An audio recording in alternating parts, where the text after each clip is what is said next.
Hello, everyone. Thank you very much. It's an honor to be here. I'm going to speak to you about growth hacking, which, by the way, is a horrible, horrible buzzword, which refers to some kind of tricks and tips. Before I start, let me talk to you about me. This is me before I actually start my own business, about 10 kilos thinner than now. So I'm running a Growth Sandwich. Growth Sandwich is an agency. We deliver growth marketing services to clients, but we also run Growth Bootcamp, which is an educational product teaching growth marketing. So before I start this company, I have passed by various positions, from head digital positions to some other corporate positions. At some point I was like, okay, I'm done. With that, I'm going to run my own company, and by March 2017, I'm in the same ride as potentially most of you. That's a really boring slide, which basically describes what we're doing. You don't need that. Some bragging before I start, because there is a snowball of knowledge, so let me just for a minute to brag a little bit. These are some companies that we have worked with. You might know some of them. And Growth Bootcamp, one of the most successful products we have. Actually, I traveled to Lisbon this Sunday in a partnership with Web Summit. That's huge for us. Okay, so let's start. So the industry is full of crap, both the industry of the agencies, but also the industry of people self-identifying as growth hackers. You might have heard about the so-called growth hackers. You might have the perception that growth hacking is some kind of dark magic, some kind of secret and dark tips and tricks that will make your product explode. But by the way, these growth hackers have that knowledge, but they don't use it for their own products. They sell it in a monthly retainer. So let's discuss how this whole thing started. 10 years ago, actually that's pretty timely now too, but especially 10 years ago, 15 years ago, product, marketing and engineering used to work in silos. We had the marketing department, we had the engineering department, and the product management department. So what was happening? The product managers would think a feature, then the engineers would build the feature, the product managers would test this feature from a usability point of view, and then as soon as it was okay, they would pass it to marketing to market it. And that was it. So at some point, businesses, after having launched lots of features that didn't really work, they realized that, and especially after this book happened, actually, parenthesis, who knows this book? Okay, good. Who don't know this book? So this is a pretty popular book. It's called Lean Startup by Eric Rice, and it teaches lean methodology. In a nutshell, lean methodology is a methodology that started by car manufacturing, and it teaches how can you build a minimum viable product, which basically in a few words says that before you actually build the whole car, a really polished car, a really polished product, build a smaller version of it, test it, take the feedback, build a little bit more, test it, take the feedback, and do that process until the final product. Because if you basically build the whole product and you market it and it's not exactly what the audience wants, it's a total failure and you have spent too much money. So that's a new methodology that started from manufacturing, but then it expanded into tech businesses. It's really, really popular in tech businesses and tech startups. So especially and in big corporates, right? And lots of corporates too. Unilever use it. Yeah. Companies use it now. Yeah. It's one of the most popular methodologies now because basically it saves money to lots of companies out there. So I was saying, when this book happened, which you should definitely read if you haven't, or at least just the first 100 pages, the gist is there. They realized that they needed a middleman. They realized that they needed a person that would be a marketer, but he would be able to understand data, communicate with product managers, give feedback to product managers, but also brief the engineers, understand engineering, understand how much time a small change would need. Just go back to all the times that you have discussed with a developer and you said, come on, just do that. It's not a big deal, just a button. And the developer gets really pissed. So the growth hacker should be able to understand why the developer gets pissed. So they realized that they need a middleman, someone that would move horizontally and would be able to communicate with all of these three silos. So they realized that they needed someone that would call them, back in Facebook 15 years ago, product marketing manager, which now evolved into what we name growth marketer. But what is growth? Can anyone answer me what is growth marketing? What is the difference between growth marketing and digital marketing? And what? What is the difference between growth marketing and digital marketing? Why do we name it growth marketing? What is growth hacking? What is that thing? Because it depends on each company what their KPIs are, what any area of the business they want to expand, essentially. So digital marketing doesn't do that? It's one element of it. It's like a tool, but there's lots of other things that you could use. Like? Going out and speaking to people. Okay. So what differentiates digital marketing from growth marketing is that it's not only digital. Yeah, I think that you can have lots of different facets. Then why don't we call it marketing? It's not bad if you don't know. Actually, not even growth hackers know what growth marketing means. Yeah. So I wouldn't expect you to know the answer. It would be actually bad because that's 4 slides. So it would ruin it for me. Anyone else that can want to try it? Is it maybe more measurable, growth marketing? Digital marketing is measurable too, or should be at least.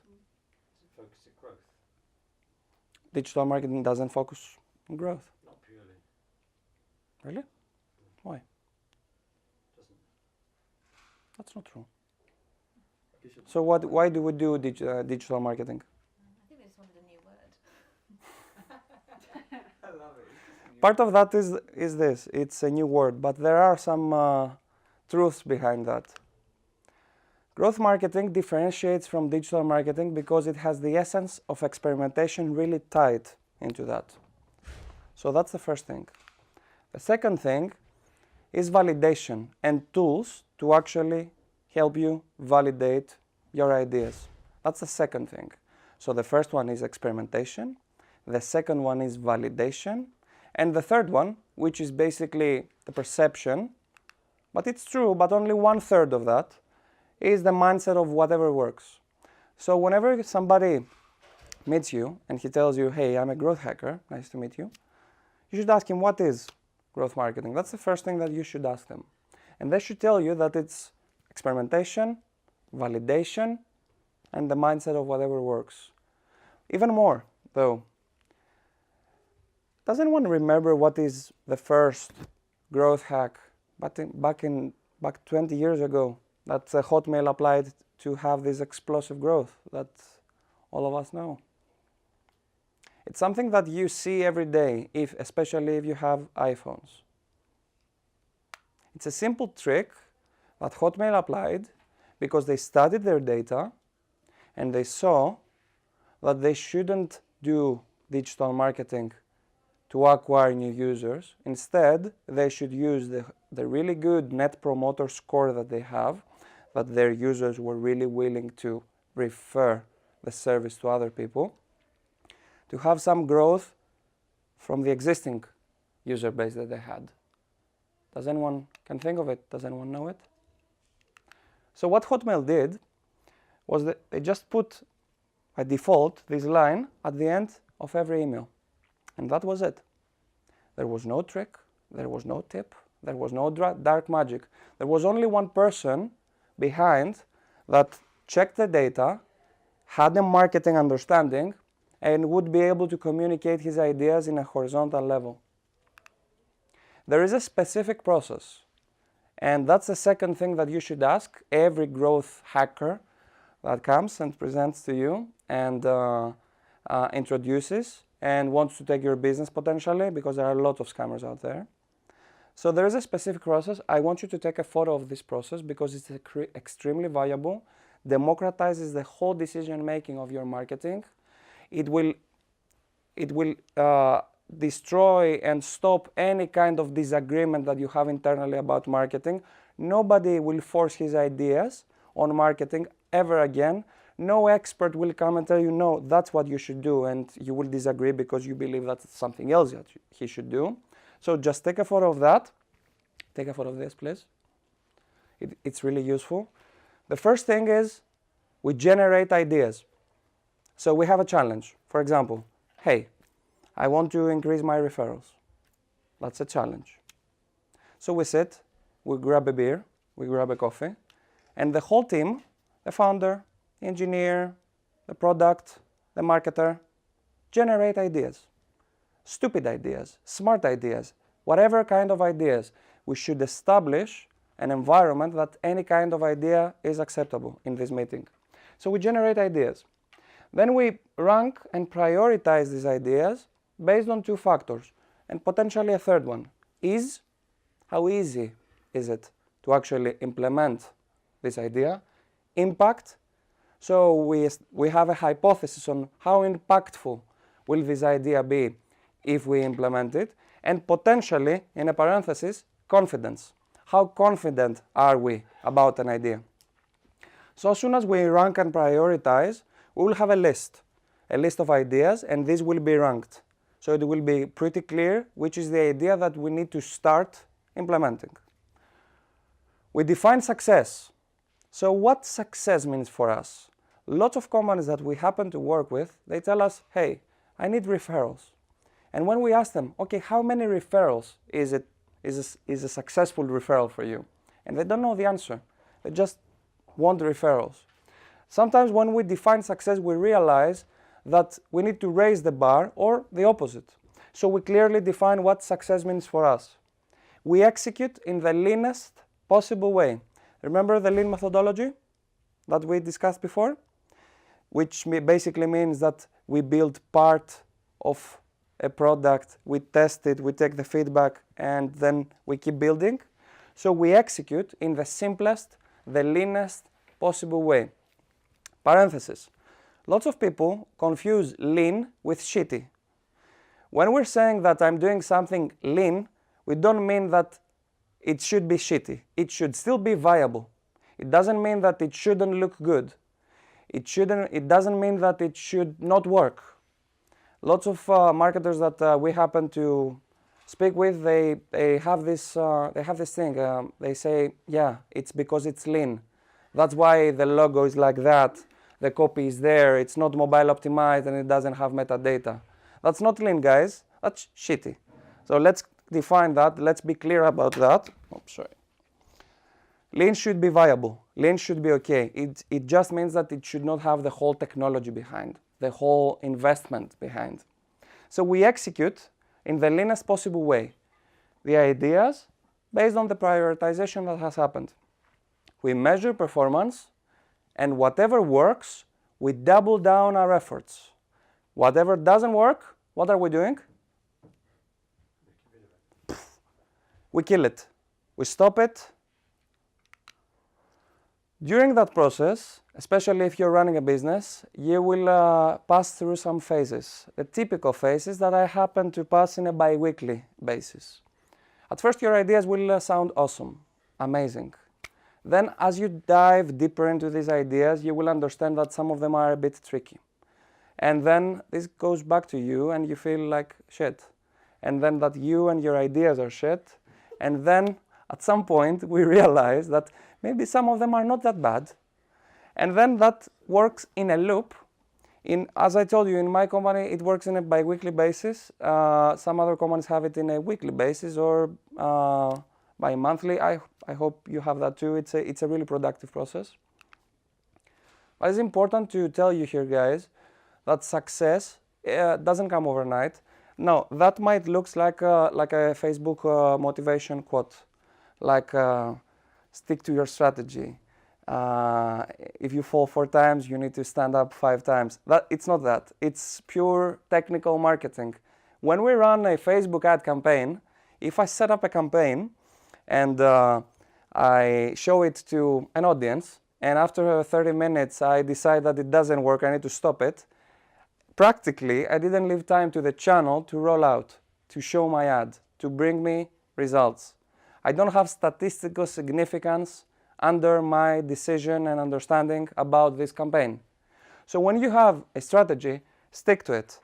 Measuring is really hard depending on the channel.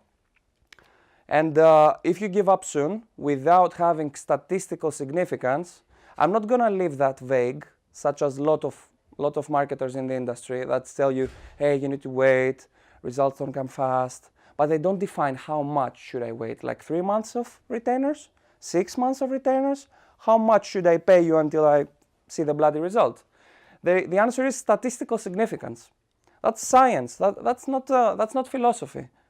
Until you have a result that shows you that what I see here is significant, and that's it. I need to double down or stop it, and that's it. So I'm going to share with you 2 things today. First is my 0 to 1 tactics for success, which sounds like wow, but some of them are not that big and are not that inspiring, but they are really useful. And then I'm going to share with you some growth hacks, some actual tips and tricks. Some of them are ethical, some of them are not that ethical, but I'm going to teach them to you only for academic purposes. Growth Sandwich does not condone the execution of these practices that I'm going to show today. It's only for academic purposes. So let's start with the 0 to 1 tactics. Please, that's exactly what I would say. Interrupt me, stop me, have any question. There's no stupid question. Don't be shy. If you're shy, you will lose the 30 pounds that you gave for this training. What else should I tell you? Yeah, that's it. So what I think I'm thinking now is that digital marketing is as we know it, marketing products and services digitally. Growth hacking is the lean startup methodology. Pretty much, yeah. Growth marketing was born for startups, and it's really tied to lean methodology. But everybody's doing digital marketing, Yes. right? Yes. Whereas growth hacking is very different. Yeah. Growth hacking is about the process of product service innovation and how you do that in a fast fail Yes. methodology. Exactly. And I think the key thing with all of that is to have clear assumptions that you validate. And clear hypothesis and clear assumptions, hypothesis. and define success really clearly. Yeah. Yeah. And be ready to test and experiment. Yeah. And be ready to fail, some of your tests to fail, because that comes back as an understanding. If we speak about theory, so by the book Theory About Growth Hacking says that you should not do any kind of growth hacking. I like to name it growth marketing. Growth hacking is I don't like it. So you shouldn't do any kind of growth marketing before you have an NPS of at least 60. So before you are close to PMF. That's the theory. All these people that are in an early stage and they have just started a business and they search for a growth hacker, they basically don't know what they search. You can have growth they think they search of a smart digital marketer, of a digital marketer that is like a hustler, that will do stuff, that are smart, while the other digital marketers are not hustlers. They don't do the tricks. That's not it. So growth marketing basically is the marketing that you need to do when you are ready to have explosive growth. And that can be validated through data. Before that, you need validation marketing, which is a totally different thing. Another course, another 30 pounds for you. So yes, growth marketing, strictly connected to lean methodology and startups and tech businesses. So my 0 to 1. First thing, as I told you, not so fancy. Do your homework. So there is a lot of, how many of you have studied business or marketing? Cool. So, yeah, thank you. So lots of the homework that we are supposed to do, especially if we have studied business or if we have taken any courses around business because we want to run our own business, they tend to look boring. And they tend to look like homework that we need to do because somebody else will come and check it for us. or we do it just before we want to raise money because the investor wants to see it. So the positioning map. Okay, I'm just making a map, and I make little bubbles and smaller bubbles and bigger bubbles, and then I need to position myself somewhere there. Who gives a damn about that? Actually, you should give a damn about that. You should give a damn about what is your competition, list your competition. How do you position among your competition now, and how will you position in 6 months, and how will you position in 2 years? That's really important. There are startups that come to us and tell us, hey, I want to start doing growth marketing. And when I ask them, how do you position? They tell me I'm the cheapest. I'll be the cheapest. And then I ask them, hey, you don't have operations and you don't have a product yet, aka automation. So you don't have a way to have scaled operations behind, and you haven't automated something. How can you be the cheapest? We will be.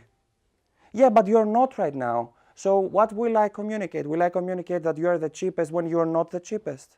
We are the best, they tell me. How are you the best? You have the best product. We will have it. Yeah, but you don't have it now. So we should start by somewhere.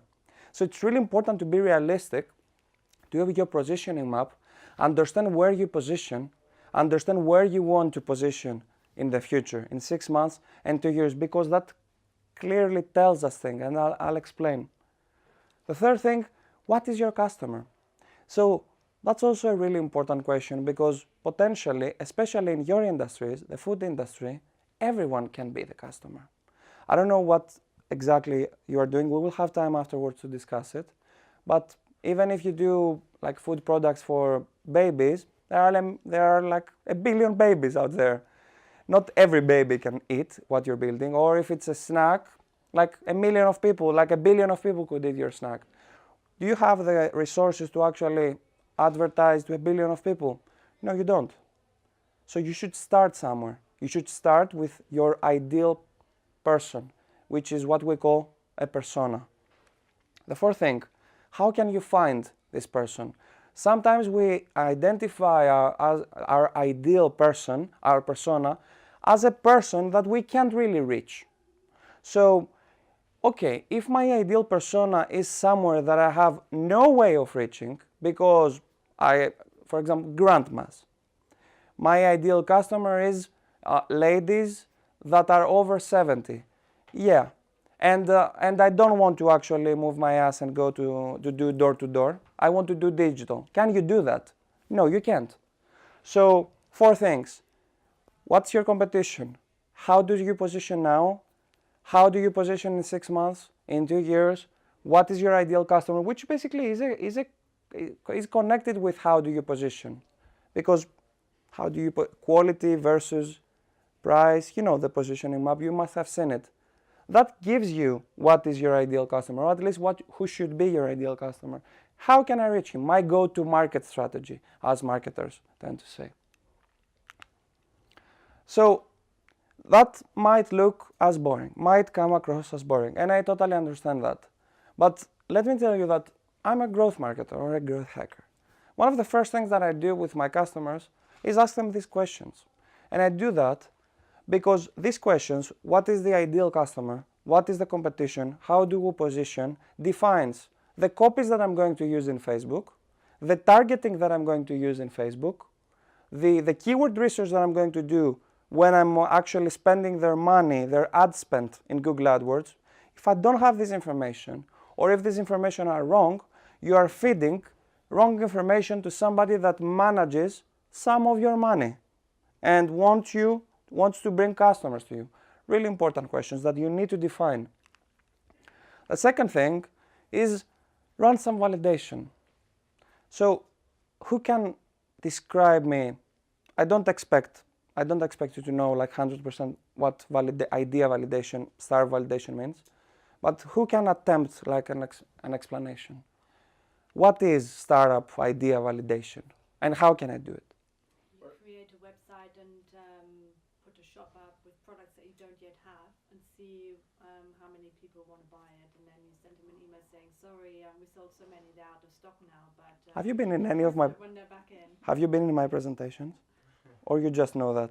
It's in, is it not in the Tim Ferriss book, The 4 Hour It Work is, Week? it is, but I'm surprised. I'm surprised. Bravo. Anyone else? Like in my background, you put a landing page up just for like a proposition, value proposition or something like that, and you maybe get leads, you know, email addresses or things like that to see if anybody's interested in the actual value proposition that Okay, you're offering. So it's like a landing page. okay. And I think even before that, though, you actually need to understand that you're solving a problem, that you're solving the right problem. Okay. And I guess that links with your point. That links back into your hypothesis. Nice, nice. So, yeah, speak to people. That's a noob. You had more sophisticated ideas. Speak to people. Pitch your idea. Describe what you want to do. Launch a landing page. Run some tests. Measure. So, what can we understand when we have a landing page that describes our product and we send traffic into this landing page? Which are the understandings that we can have from a marketing point of view? If people I click gotcha your ad- here. If people click your ad is the first part. What is the metric that defines if people want that? If they purchase. What's the metric? Conversion. The ratio of people who hit the page to those who buy. Wait, we have conversion. That's the ultimate goal. Let's go back into the funnel, what we call a funnel, which is like that, I think like that. 100 customers saw the ad, 50 customers clicked on the ad. What is that metric? Conversion rate? When somebody clicks on an ad, it's not conversion rate, Click-through rate? it's click-through rate. So when somebody clicks on an ad, sees a graphic and a message, and clicks on an ad, we understand that they were initially intrigued by this message, right? So if we're not sure what this message can be, we can A/B test that. We can have a message and another message and keep the same ad because we want to be ceteris paribus. All the other factors should stay the same, that's what it means in Latin. And we only change the main message and we test which is the message that resonates better with an audience. Or if we're not sure about the persona, we can have a couple of personas, one ad, A/B testing 2, 4, 6 personas, see which of the persona click more, biggest CTR, and then understand through that which is the best persona. And then these people come to our website. And you mentioned some stuff. What is that we want them to do there? If we don't have a product yet, if we are lean and we are validating without a product. You had some good ideas. You can either have a shop with the actual products and allow people to buy them and then send them an Refund. email saying, yeah, refund them and send them an email saying Okay. or Mhm. you just have them sign up to a newsletter, or maybe give them a free present if they sign up to the newsletter. Okay. Then you know. Let's improve that a little bit, and let me tell you why. People are really sensitive nowadays with newsletters and emails, and that might give you biased understandings just because people don't want to give their email. But if you have the button there that would say purchase, or a button that would create some kind of fear and would select the users that actually have a high intent to buy your product, whoever would click that and would be led to another page, a success page or whatever, would be user that 95% would actually buy your product. So what is the understanding that we have out of this step-by-step thing with a fake landing page? How effective your messaging? Sorry, what was the question? Yeah, please. I was to say how effective your messaging is. How effective my messaging is from a financial point of view. What am I understanding? I'm spending money on that ad. How much it costs per customer, or per click-through and then per customer? Amazing. So one of the first understandings and one of the most important understandings that I get is how much does it cost to me to acquire a new customer, and why this is an important information for me on the product development side of things. I guess you want to know that you're going to get your money back eventually. Okay. So I suppose you don't spend more on development until you, I don't really know. Kinda yeah. Into your margin. Exactly. Most of the FMCG startups that knock our door, they come with products that have a price of £5, like little snacks for working moms. I just gave you an imaginary example, which is pretty close to truth, to reality actually. And they have a price of £5, and that's it. And we discuss, and I tell them, hey, I can do digital marketing to you, any kind of digital, because just the competition itself, just a click, will cost £1 or £0.5, and you might need 20 clicks to actually have a purchase, or 15 or 30. I don't know yet. So no money for you, and that's it. Or actually you lose money. No money for you if your product is okay.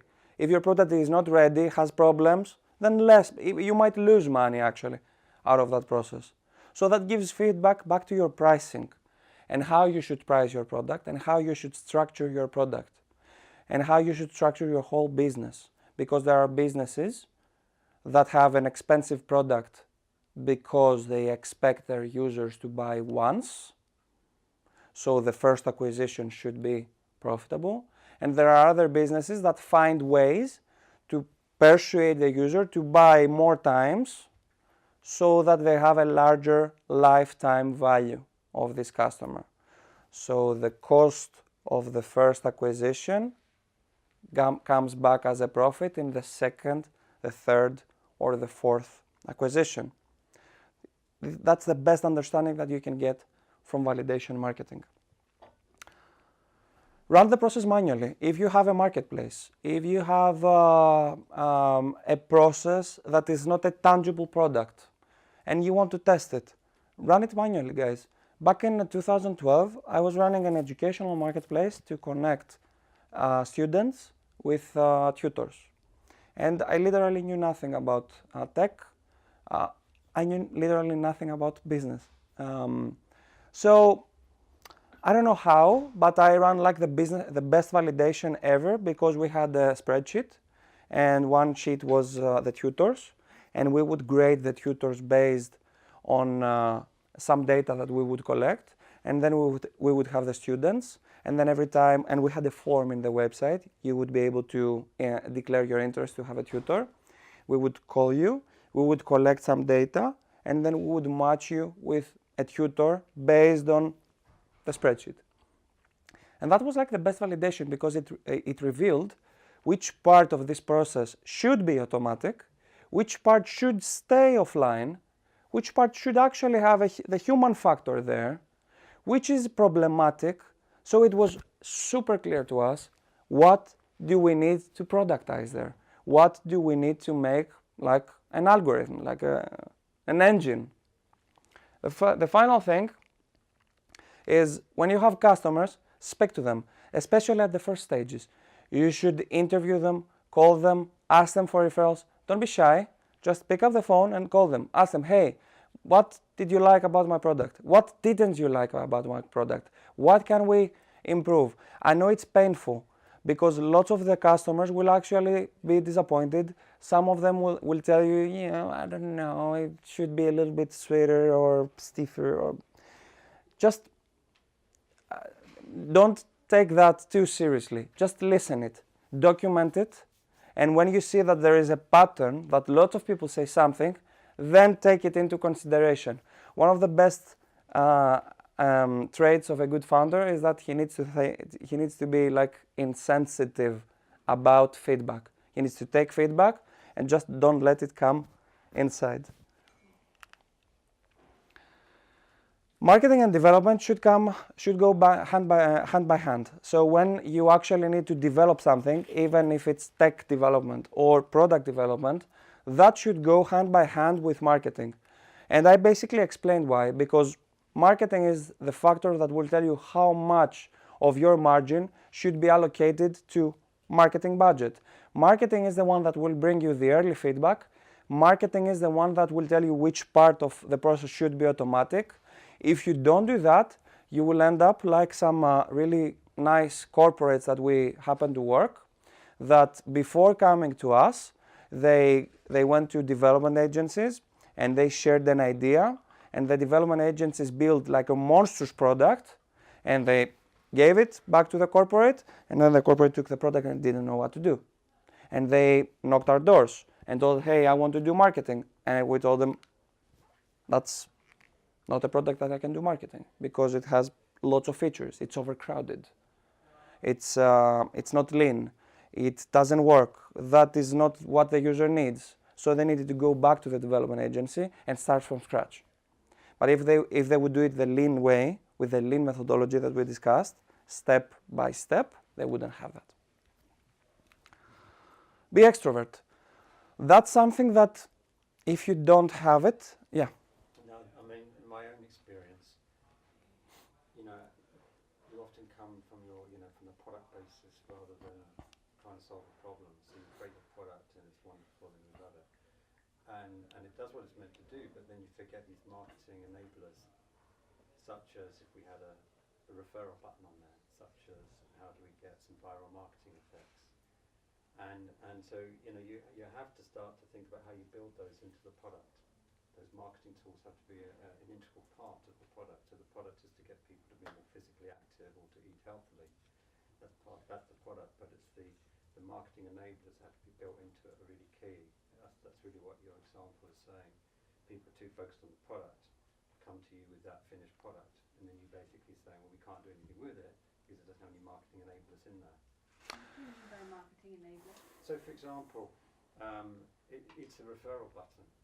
It's some mechanism that might be a viral marketing effect that helps people talk about it as an integral part of the customer experience. I don't necessarily agree with that because, I partially agree with that. The biggest problem most of the times isn't that there are no marketing enablers, as you call them, is that the products are crowded or are built in the wrong direction. Regarding viral marketing and all this viral stuff and referral marketing, keep that as a question because it's really interesting to listen what is the by the book theory of referral marketing and when should you do that. We have lots of customers that come to us and they ask us for a referral, and that's a really funny question. They ask us for referral marketing, and that's really funny because I ask them, okay, what's your NPS? And they haven't measured it. What's NPS, sorry? NPS means Net Promoter Score, and is the metric that shows you how likely your user is to refer you to someone else. So the theory says that if your NPS is lower than 0.70, you should not do referral marketing. And that is the theory of Shin Ellis, which created the term growth hacking back in 2005, I think. Now, it should be even higher because there's over commercialization and so many messages that you give your referral way more selectively than 10 years before. Way more selectively. You are really hard to take a referral from. So to continue, keep that.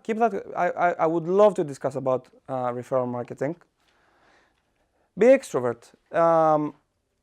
When you start a business, if you are like me, like socially awkward, I feel really confident when I'm presenting, but when we finish that presentation and I need to mingle with you and actually socialize, you'll see that I actually get really sweaty, like an awkward gorilla style. But if you're not that type, like me, you need to be. Because running a business is not always only about having a good product, but it's about you bringing it to the customer.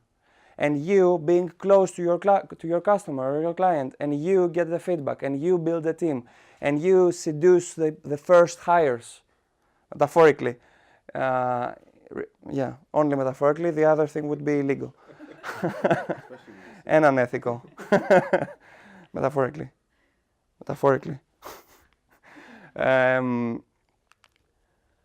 When we speak about being extrovert, be nice. When you speak to a customer, give a free consultation, give a free product, give them something, help them. Actually, especially in countries such as UK, that generates referrals. That will come back to you. Give a damn, participate, go to meetups, run meetups, I don't know, run your own communities, give a free webinar, give a free speech, do something, run a helpful event, tweet, find people that you share the same interests and retweet, start discussions with them. If you're using LinkedIn, like, comment, participate in discussions. You cannot imagine how valuable this will be for your business. I was the kind of founder that was really a caveman. I was into my office. I was working with the people that I wanted to work, and with my clients, I used to be like really badass. Like, you want that? That's fine. If you don't, that's bye. See ya. So I was like, yeah, we are scientists. We don't want you to interfere. And then I realized that I should not be like that. I should be more extrovert. Like, do some acts of kindness.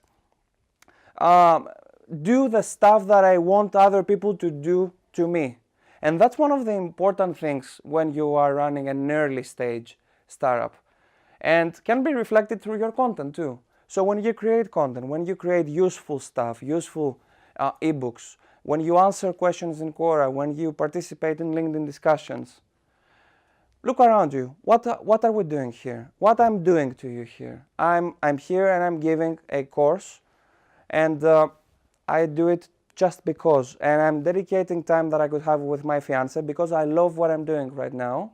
And I know that most of you will never hire me, but I know that you will remember me because I'm a good person.